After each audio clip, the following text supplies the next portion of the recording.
امام جعفر صادق علیہ السلام میرے بادشاہ کا دور تھا. اللہم صلی اللہ محمد والے. مولا مدینے کے بازار سے گزرے اور ایک شخص درزی ہے, وہ کپڑے سی رہا. کپڑے سیتا سیتا وہ ساتھ کچھ گنگنا رہا تھا, کچھ شعر پڑھ رہا تھا. امام کے قدم جائے پھر واپس آئے. امام نے قریب آ کر رکا, کتنا اچھا ہو تو اسی زبان سے ہمارے قصیدے پڑھے. تیری یہ زبان ہماری مدحت میں کیوں نہیں بولی؟ اس نے کہا یا ابن رسول اللہ, میرے پاس علم نہیں, بڑا چاہتا ہوں کہ میں آپ کے فضائل پڑھوں لیکن میرے پاس علم نہیں. یہ بات پنڈی بھٹیاں میں ضرور کہوں, آل محمد کی محبت کتابوں سے نہیں عطا سے ملتی. جتنے بھی میری قوم کے نوجوان بیٹھے ہو, میرے بادشاہ کا فرمان ہے ہمارے دشمنوں میں گھرے ہوئے ہو اور چاروں طرف سے سوالوں کی بارش ہو جائے. امام کہتے ہیں ایک لمحے کے لیے بھی اپنی جہالت میں پریشان نہ ہونا, آنکھیں بند کرنا, ہم 14 تیری زبان بھر کے گفتگو. تو ہماری وکالت کا ارادہ کر, ہم تیری زبان پہ اپنی گفتگو جاری کر. قبلہ احسان رضوی صاحب اتنا کہنا تھا, اسے کہا امام نے کہا کتنا اچھا ہو تیری زبان میری مدحت میں بولے. اسے کہا مولا میرے پاس تو علم ہی نہیں. اتنا کہنا تھا یا امام نے زمین سے ایک مٹی کا ذرہ اٹھا کے اسے کہا زبان کو, زبان پہ امام نے یوں مٹی کا ذرہ رکھا. مٹی کا ذرہ رکھنا, اس نے آنکھیں بند کر کے کھولی, کھول کے اس نے چوک پہ کھڑے ہو گیا, آؤ میں تمہیں علی کے فضائل سناؤں. مجھے منبر عزت آل محمد کی قسم ہے, القطرہ کتاب میں لکھا ہے کہ لوگوں کا رش اکٹھا ہو گیا, اس نے علی کے فضائل پڑھنے شروع کر دیے. لوگوں کے ہاتھ دل پہ آ گئے. لوگوں نے کہا ہمارا دل اپنے سینے سے باہر نکل رہا ہے, ہمارے دماغ پھٹنے کے قریب آ رہے ہیں. یہ جو باتیں تو کر رہی ہے زندگی میں ہم نے کبھی کسی بشر سے نہیں سنی, یہ تو نے کہاں سے پڑھی ہے, یوں نے کہاں سے سیکھی ہے. اتنا کہنا یہ بستی سے باہر نکل گیا. اس نے دریا کے کنارے میں جا کے علی کے فضائل پڑھنے شروع کیے. پانی ابل ابل کے کناروں سے باہر آنا شروع ہو گیا. اس نے منہ آسمان کی طرف کر کے پڑھنے شروع کیے. پرندے پھڑک پھڑک کے زمین پہ گرنے شروع ہو گئے. یہ مدینے کی بستی میں داخل ہوا. لوگوں نے اپنے گھروں کے دروازے بند کر لیے. امام جعفر صادق نے آگے اس کا ہاتھ پکڑا. اس کا مولا کیا بھر دیا میرے سینے میں, نہ انسان برداشت کر رہے ہیں, نہ حیوان برداشت کر رہے ہیں, نہ چرند برداشت کر رہے ہیں. امام مدینے کے باہر لے گئے. امام نے ایک پتھر میں بٹھا گا, اب تو پڑھ میں سنتا ہوں.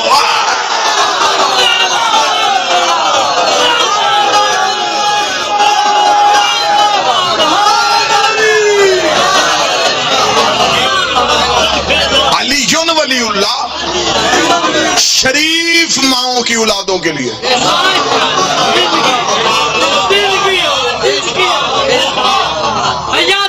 شیعہ ہو, 4 چیزیں زندگی میں کبھی نہ چھوڑنا. علی ولی اللہ نہ چھوڑنا, حسین کا ماتم نہ چھوڑنا, سید کی توہین نہ کرنا, بطول کے دشمن کی عزت نہ کرنا.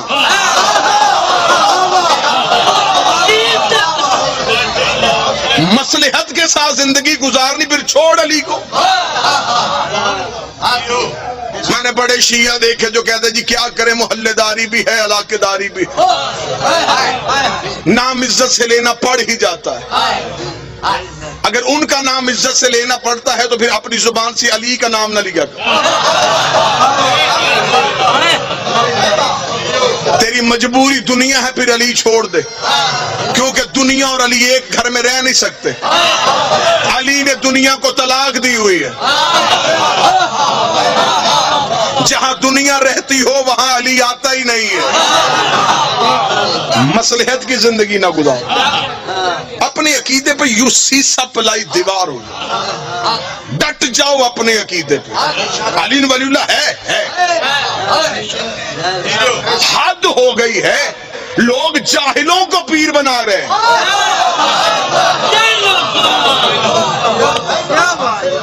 اور تم اپنے سچوں کے دامن سے پیچھے ہٹ رہے. آج کا دور جو ہے, اس دور میں تلوار نہیں لڑ رہی. ہر دور میں شیعہ کی گردن پہ تلوار رہی.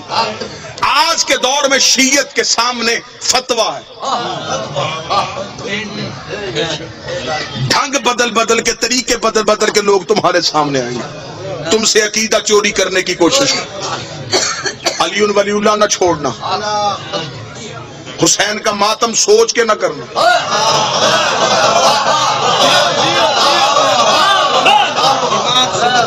بٹن پہ خون شریف ہے تو حسین کے نام پہ ضرور نکالنا.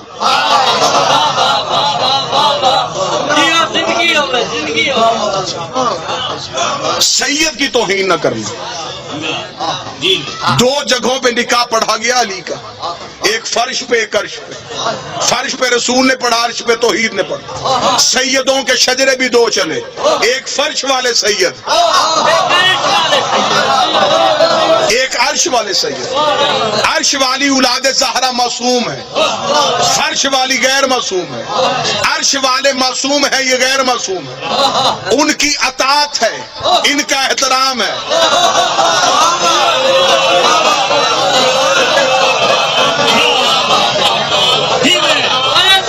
عرش والوں کی اطاعت ہے, وہ معصوم ہے. ان کی اطاعت ہے ان کی عصمت کی وجہ سے, ان کا احترام ہے ان کی نسبت کی وجہ سے. گھر میں خاکے شفا مسلے پہ رکھ کے چوم کے سجدہ کرتے ہو, مٹی کا حیا کرتے ہو, خون کا کیوں نہیں کرتے؟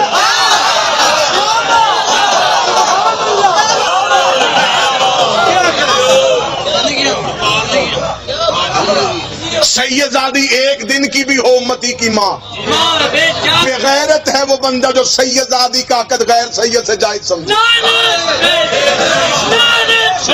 آج بھی اولاد زہرا کو مختلف طریقوں سے لوٹا جا رہا ہے. سید اور ہے, غیر سید اور ہے. سیدزادی کا نکاح غیر سید سے ہو جائے گا, سیدزادی پہ صدقہ حرام ہے, غیر سید پہ حلال ہے. حلال اور حرام کا فرق ہے. دلیلیں مانگو گے میں ممبر پہ کئی دلیلیں دینے کے لیے تیار. عقیدہ ہو تو پھر سیسا پلائی ہوئی دیوار ہونا چاہیے. بطول کے نوح دے پتر نے, نوح کا ایک بیٹا باغی ہوا تھا. نوح نے کہا تھا میرے لیے بچ سکتا ہے, فرمایا لیسا من اہلک, تیرا ہے ہی نہیں.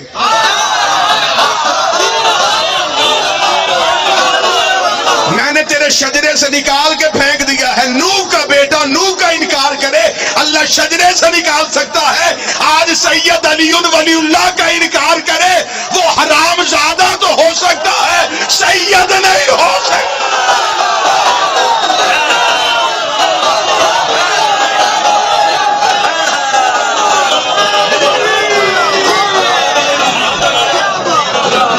کیونکہ کائنات کا دستور ہے.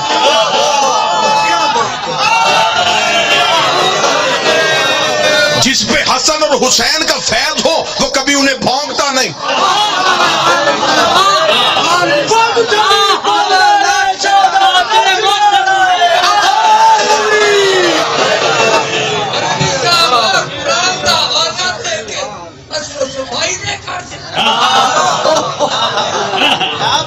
احترام ہے نسبت کی وجہ سے, نسبت کی وجہ سے احترام کرو. کسی بستی میں ایک سید بھی ہو, وہ بستی شکر کا سجدہ ادا کرے, اس سید کی وجہ سے وہ بستی قائم.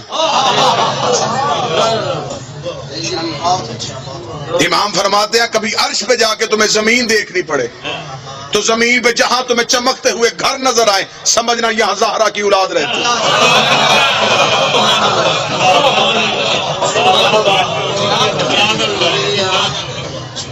اب یہ نیا دور آ گیا, نہیں جی علم کی بنیاد پہ احترام کرو, کوئی مسئلہ نہیں. سید گناہگار ہو کوئی عزت جائز نہیں. یہ سوال معصوم سے کیا گیا تھا. اب میں معصوم کا حوالہ دینے لگا ہوں. معصوم کا حوالہ سننے کے بعد پھر کسی کو مولوی کی بات پہ یقین آئے, وہ شجرہ ضرور چیک کرے. ممبر آل محمد پہ ذاتی خیال حرام ہے. آپ مجھ سے کوئی سوال پوچھے, اگر میں قرآن اور نص معصوم نہیں دے سکتا, میرا کوئی حق نہیں اس سوال پر جواب دینے. میں اپنی جہالت کا اقرار کر سکتا ہوں, لیکن میں مذہب آل محمد پہ اپنی ذاتی سوچ کو نہیں دلیل دے سکتا. معصوم سے ایک بندے نے پوچھا مولا اگر سید گناہگار ہو تو؟ امام نے فرمایا اگر صاحب کردار ہو, کردار دے کے عزت کرو. صاحب کردار نہیں, نسبت دے کے عزت کرو. اس کا مولا اگر صاحب کردار نہیں تو پھر عزت کیوں؟ امام نے فرمایا قرآن کی جو آیتیں ناسخ ہیں اور جو منسوخ ہیں، کیا ان منسوخ آیتوں کی عزت نہیں کرتے؟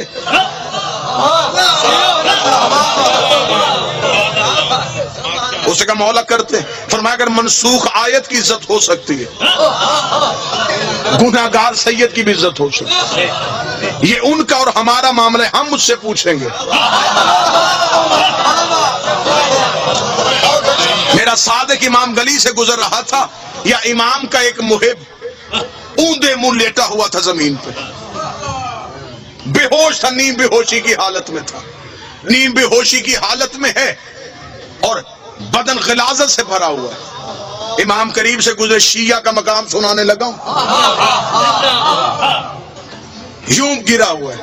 ایک دشمن آل محمد قریب سے گزرا اور امام صادق سے کہا اب کہنا یہ بھی تیرا شیعہ ہے، ایسے ہوتے ہیں تیرے شیعہ، نہ اسے جسم کی طہارت کا پتہ، کیسے لیٹا ہوا ہے۔ امام نے اسے ہاتھ سے پکڑ کے سیدھا کیا، آنکھیں اس کی کھلی نہیں، یہ جب سیدھا اس نے کہا یا علی، امام نے کہا دیکھ اپنی ہوش نہیں، یہ تو پتا ہے کہ علی ہے۔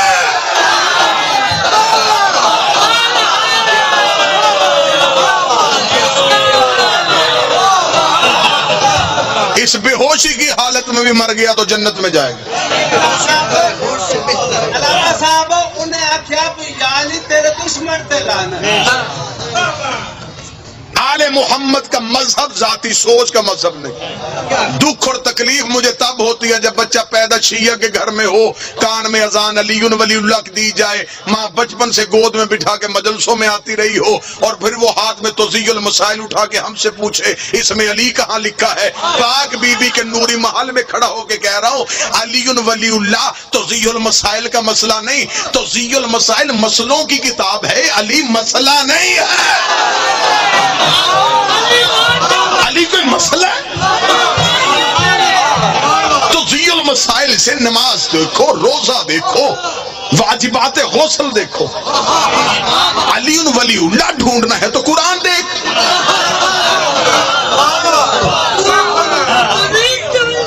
علی ولی اللہ کو تو ذی المسائل کا مسئلہ نہیں۔ بڑا جاہل ہوتا ہے وہ اسٹوڈنٹ جو ریاضی کا سوال سائنس کی کتاب سے ڈھونڈ رہا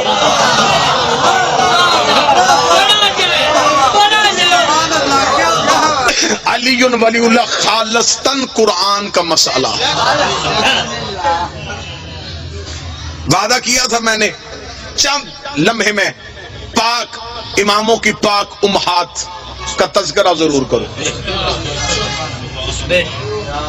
اب آپ نے جتنی داد دینی تھی وہ داد دے چکے، اب تقریر کا اگلا حصہ جو ہے وہ تھوڑا خشک ہو سکتا ہے، لیکن میرے نزدیک مطمئن نظر داد نہیں، بہت زیادہ پڑھا۔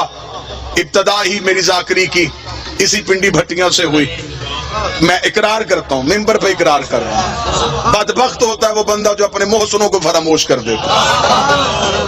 میری زندگی کی ابتدا، میری خطابت کی عمر یہیں سے شروع ہوئی۔ پاک سیدہ نے جو عزتوں سے نوازا، مجھے فخر ہے کہ میری دشمنی کی وجہ علی ہے۔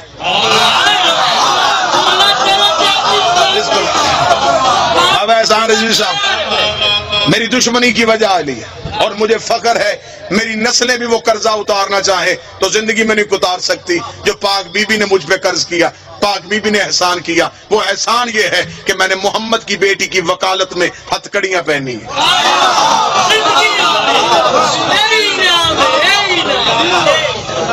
اور ہمیں ہتھ کڑیوں سے ڈر اس لیے نہیں لگتا کہ ہمیں مائیں بچپن میں کڑی پہنا دیتی۔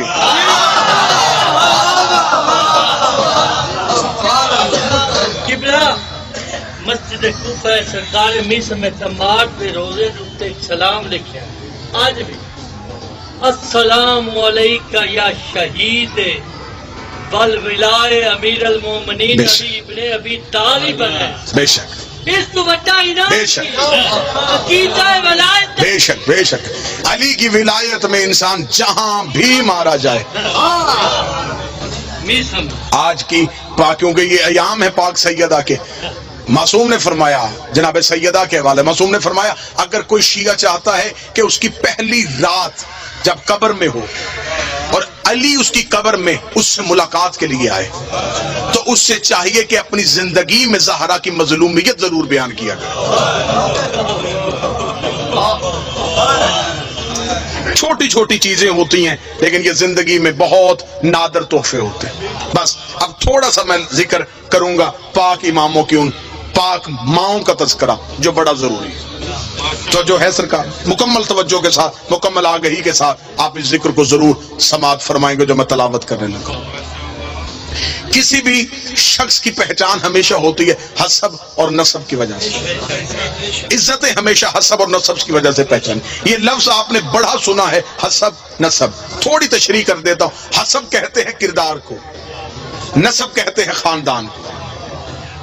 ہمیشہ حسب دیکھا جاتا ہے کہ یہ صاحب کردار ہے یا نہیں، پھر نسب دیکھا جاتا ہے کہ اس کی نسبت کس خاندان سے. بہت سے لوگ یہ ایسے ہوتے ہیں جن کی نسبت اچھی ہوتی ہے، حسب ٹھیک نہیں ہوتا. اور بہت سے لوگ ایسے ہوتے ہیں جن کا نسب ٹھیک نہیں ہوتا، حسب اچھا ہوتا ہے. جیسا کہ محمد بن ابی بکر،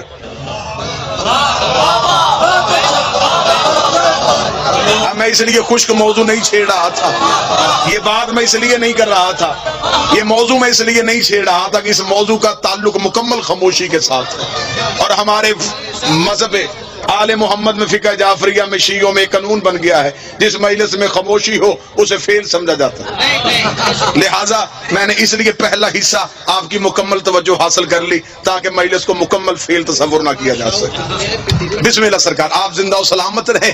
حسب اور نسب یہ پہچان ہوتی ہے. حضرت آدم کے دو بیٹے حابیل اور قابیل. قابیل نے حابیل کو قتل کر دیا. اس میں اگر آپ کو ناموں کی پہچان نہ ہو سکے کہ ان میں سے قاتل کون ہے مقتول کون ہے، ہمیشہ یاد رکھیے گا قاتل والی کاف جس کے نام پہ ہے وہ قاتل ہے، قابیل. اس نے حابیل کو قتل کر دیا. پھر خدا نے آدم کو دو بیٹے دیے، ایک کا نام شیس، ایک کا نام یافس. شیس اور یافس سے حضرت آدم کی نسل چلی. ان کے لیے اللہ نے جنت سے دو حوریں اتاری، ایک کا نام نزلہ، ایک کا نام منزلہ. شیس اور یافس کی نسل دنیا میں قائم ہو گئی. شیس کو اللہ نے 12 بیٹے دیے اور یافس کو اللہ نے 12 بیٹیاں دی. ان دونوں کی خاندانوں کی آپس میں شادیاں ہونی شروع ہو گئی اور نسل انسانی پھیلنا شروع ہو گئی. شیس اور یافس سے نسل انسانی چلی. پھر یافس کی نسل سے خدا نے آگے انبیاء کا سلسلہ شروع کیا. یافس کا ایک بیٹا نبی بنایا جسے انوش کہا گیا. انوش کے ایک بیٹے کو نبی بنایا جسے کنان کہا گیا. کنان کا بیٹا نبی ہوا جسے محلائیل کہا گیا. محلائیل کا بیٹا نبی ہوا جسے الق کہا گیا. الق کا بیٹا نبی ہوا جسے ید کہا گیا. ید کا بیٹا نبی ہوا جسے اخنوق کہا گیا. اخنوق کو ادریس کہتے ہیں. یہ جناب ادریس اس دنیا میں پہلا انسان ہے جس نے تہذیب انسانیت کا آغاز کیا. جناب ادریس کی زندگی، جناب ادریس کے بارے میں مکمل مجلس پڑھی جا سکتی لیکن میں بڑی جلدی گزرنا چاہتا ہوں. جناب ادریس وہ ہے سب سے پہلے یہ جو زراعت ہے، یہ جو آپ آج کھیتی باڑی کرتے ہیں، یہ سب سے پہلے جناب ادریس نے شروع کی. گنتی سب سے پہلے ادریس نے ایجاد کی. ستاروں کا علم سب سے پہلے زمین پہ جناب ادریس نے پہنچایا. سب سے زیادہ مشہور یہ ہے کہ جو انسان کپڑے پہنتا ہے اسے کپڑے پہننے کا سلیقہ ادریس نے سکھایا. ادریس نام پڑا تھا درس دینے کی وجہ سے. استاد کہلائے انبیاء کے، لہذا انہیں ادریس کہا گیا. کپڑے سینے کا ہنر انہیں اللہ نے عطا کیا. پھر جب انہیں کپڑے سینے کا طریقہ آ گیا، خدا نے کہا تجھے کپڑے سینے کا طریقہ آ گیا، اب میں تجھے جنت میں بٹھا لیتا ہوں کیونکہ مجھے جنت کے مالکوں کا لباس چاہیے.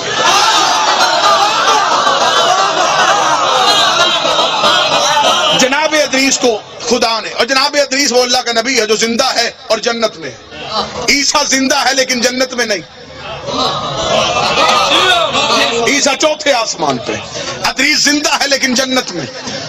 اس لیے یہ کام پہلے کر چکا ہے جس کے بعد جنت میں جانا تھا. یہ وہ کپڑے سی چکا ہے. عیسیٰ کا بھی کام باقی ہے کیونکہ 12ویں کا بھی ظہور نہیں ہوا. لہذا جناب ادریس سے توجہ مکمل سرکار، جناب ادریس سے تہذیب انسانیت کا پھر آگے سے آغاز ہو گیا۔ جناب ادریس کا ایک پوتا جس کو نام لمک بھی کہتے ہیں، لامک بھی کہتے ہیں، ان کا ایک بیٹا ہوا جس کو کہتے ہیں یشغر۔ یشغر کیونکہ عبرانی زبان کا لفظ ہے، اسے عربی میں عبد الغفار بھی کہا گیا، عبد الشکور بھی کہا گیا، عبد الاعلی بھی کہا گیا۔ یہ تین نام تاریخ میں عرب کی طرف لکھے، لیکن نام ان کا پڑ گیا نوح، نوحہ پڑھنے کی وجہ سے۔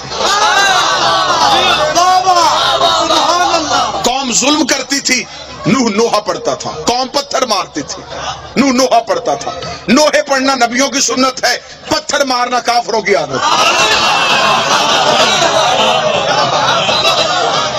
نوجوان آج کی مجلس کو مکمل توجہ فرمائیے۔ جناب نوح نے سلسلہ تبلیغ کا آغاز کر دیا۔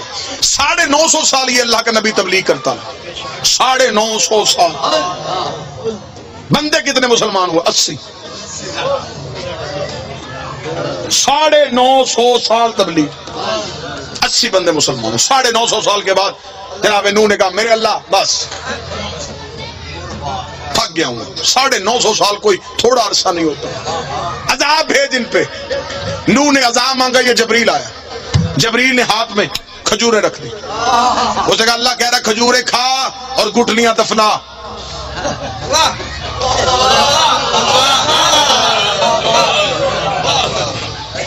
اب دیکھے حد ہو گئی، اب مانگا اس نے، عذاب تھا۔ کھجوریں گئی۔ نوح نے کہا میں 950 سال کے بعد اگر مانگا ہی مانگا تو اس نے کھجوریں کیوں بھیج دی؟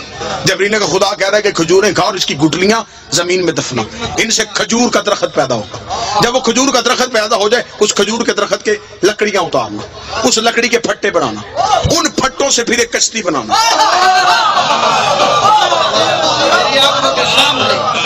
نوح نے کہا کہ کیونکہ جو زمیندار بندے بیٹھے یہ میری اس بات کو ضرور یقیناً اس پہ دلیل دیں گے، کھجور وہ درخت ہے جو دیر سے جوان ہوتا، بیری کہتا،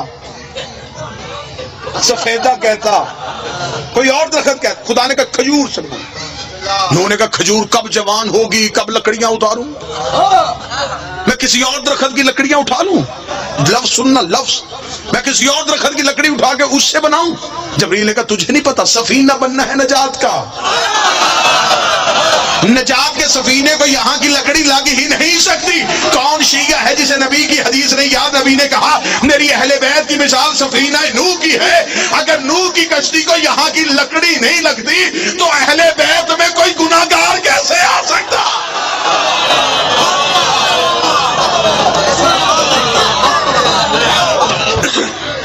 جناب نوح نے، میں خیر پورا واقعہ میں ایک سارے قصے چھوڑ رہا ہوں۔ جناب نوح نے سفینہ تیار کر لی، سفینہ تیار کر کے جناب نوح نے بٹھایا سب کو، جو 80 لوگ تھے انہیں بٹھا لیا۔ بیٹا چھوڑ کے چلا گیا کنعان، ڈوب گیا، بیوی غرق تھی، نبی کی بیوی ماری گئی، تھا نبی کا بیٹا غرق ہو گیا۔ جوڑے جوڑے بٹھانے شروع کر دیے، جانوروں کی ہر نسل، کیونکہ دوبارہ پوری دنیا نے غرق ہونا تھا، نئی دنیا آباد کرنی تھی، لہذا ہر مخلوق کا جوڑا چاہیے تھا۔ نبی نے بلایا ساری مخلوقات میں سے 80 انسان آ گئے اور ہر ایک جانور کا جوڑا جوڑا آنا شروع ہوا، حتیٰ کہ خنزیر جو ہے یہ بھی نوح کی کشتی کی طرف دوڑا۔ اس کی مادہ نے اس سے پوچھا کہاں جا رہا ہے؟ اس نے کہا تجھے نہیں پتا نبی بلا رہا ہے، اگر نہ گئے تو کل کو دنیا کہے گی تھی سور تھے نہیں آئے۔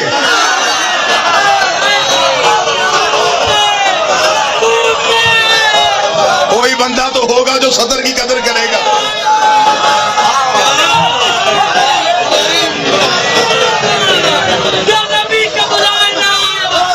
کل کو دنیا کہے گی، رائے نجم صاحب کل کو دنیا کہے گی خنزیر تھے نبی بلاتا رہا نہیں، لہذا ہمیں جانا پڑے گا۔ چلے گئے 80 لوگ، اب آ گئے 80 لوگ لے کے جناب نوح کی کشتی کوہ جودی پہ جا کر رکی، پوری دنیا غرق ہو گئی۔ ترکی کے قریب ایک شہر آوران آج بھی ہے، یہ پہلا شہر ہے جناب نوح کے دور کا جو آباد ہوا. اگر نوجوان بیٹھے، اگر آپ گوگل پہ جائیں، میپ اٹھائیں، تو آپ کو عراق سے موصل سے جو حلب کی روڈ ہے اس پہ آپ دیکھیں تو شمال کی جانب آپ کو وہ آبادی نظر آئے گی، آوران. یہ زمانہ قدیم کا سب سے پرانا شہر ہے جو آج بھی آباد ہے. یہاں پہ آ کے وہ 80 لوگ آ کے ٹھہرے. انہوں نے اس شہر 80 لوگوں نے وہ شہر آباد کیا. وہاں پہ آج بھی ایک گلی ہے، ایک بازار ہے جسے کہتے ہیں سوق السمانیہ. 80 لوگوں کی آباد کی ہوئی گلی. سمانیان کہا جاتا ہے 80 کو، سوق کہا جاتا ہے عربی میں بازار کو. 80 لوگوں کا آباد کیا ہوا بازار. یہاں پہ آ کے انہوں نے یہ شہر آباد کر لیا. جب یہ شہر آباد ہو گیا تو پھر ایک ایسی بیماری ہے جس سے یہ 80 لوگ دنیا سے چلے گئے. نوح کے 3 بیٹے اور ان کی اولاد بچ گئی، حام، سام اور یافس. اب خدا نے دوبارہ نسل انسانیت کا آغاز کر دیا. حام، سام، یافس. نوجوان یاد رکھیے گا آج کی تقریر، حام، سام اور یافس. اب اس سے نسل انسانیت شروع ہونے لگی کیونکہ خدا اب دوبارہ انسان کو طاہر کرنے لگا ہے. مرکز عصمت پہ انسان کو لے کے واپس آنے لگا ہے. اب حام، سام اور یافس یہ 3 بیٹے ہیں جن سے نسل انسانیت کا آغاز ہو گیا. حام کے 9 بیٹے، سام کے 9 بیٹے، یافس کے 11 بیٹے، جس سے نسل انسانی چلی. اب یہ جو حام ہے اس کے لیے میں نوجوانوں کو بتاؤں، جتنا بھی یہ افریقہ ہے اس ٹائم دنیا کے 7 بر اعظم ہیں. اب دیکھیے گا میں پوری دنیا کا نقشہ آپ کے سامنے پڑھنے لگا. جتنا بھی افریقہ ہے، جتنے بھی سیاہ فام لوگ ہیں، سیاہ کالے جتنے بھی لوگ ہیں، یہ جناب حام کی نسل میں سے، یہ اولاد ہے جناب حام کی. اس پوری نسل میں سے جو قبیلہ، جو خاندان عزت، روحانیت، عبادت سے مشہور ہوا اسے کہتے ہیں قبیلہ بربر. یہ خاندان بربر وہ تھا جو حام کی اولاد میں سے پاکیزگی، بزرگی، عزت اور فضیلت میں مشہور تھا. جناب فضہ کا تعلق اس خاندان سے تھا. اس خاندان کو نوبیا بھی کہتے ہیں، اس لیے جناب فضہ کا ایک لقب ہے فضہ نوبیا، اس خاندان بربر کی وجہ سے. یہ جناب حام کی اولاد ہے. یہ سارا سیاہ فام علاقہ یہ جناب حام کی اولاد میں سے ہیں. اور یہ جو قبطی ہوتے ہیں، جو نجاشی بادشاہ، یہ سارے بھی حام کی نسل میں سے آئے. جناب سام آ گئے. اب جناب سام، جتنا بھی عرب ہے، یہ سام نے آ کے عرب کو آباد کیا. یہ عرب جسے ہم آج سعودی عرب کہتے ہیں، یا یہ عراق، یا جتنی بھی یہ علاقہ جہاں پہ عربی بولی جاتی ہے، یہ عرب، یہ سارا حجاز کہلاتا تھا. اسے آ کے سام اور سام کے بیٹوں نے آباد کیا. جناب سام اسے آباد کر کے خود جناب سام بر صغیر میں آ گئے، پاک و ہند میں. جناب سام جب بر صغیر میں پہنچے تو یہ پاکستان میں جب آئے تو یہ گجرات میں آئے. آج بھی ہیڈ مرالہ سے جلال پور جٹا کی طرف جاتے ہوئے وہاں پہ 18 نبیوں کی قبریں. آپ کو پورے پاکستان میں اکثر جگہوں پہ قبریں ملے گی جسے ہمارے لوگ، زمانے کے لوگ کہتے ہیں 9 گزے. انہیں پیر سمجھا جاتا ہے. یہ جناب سام کی اولاد میں سے.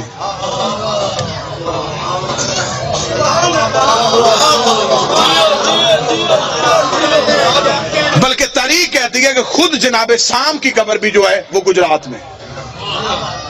جناب سام بر صغیر میں آ کے آباد ہو گئے. اب جناب سام کی 2 طرح کی نسلیں چلی. ایک نے عرب آباد کیا، ایک نے یہ ہندوستان کو آباد کیا. سب سے زیادہ ان تینوں نسلوں میں سے جو سب سے زیادہ نبی آئے وہ جناب سام کی نسل میں سے آئے. کم از کم تاریخ نے تعداد لکھی ہے 4000 نبی جناب سام کی نسل میں سے. ہمارے رسول کا تعلق جناب سام کی نسل میں سے. جناب سام، اب آپ کو ذہن میں بڑا کوشش کر رہا ہوں بڑا خوبصورت کر کے آپ کے سامنے بیان. جناب حام کی نسل کالے، قبیلہ مشہور بربر. جناب سام کی نسل عرب اور ہندوستان کے لوگ. قبیلہ جو مشہور ہوا وہ قریش، باعزت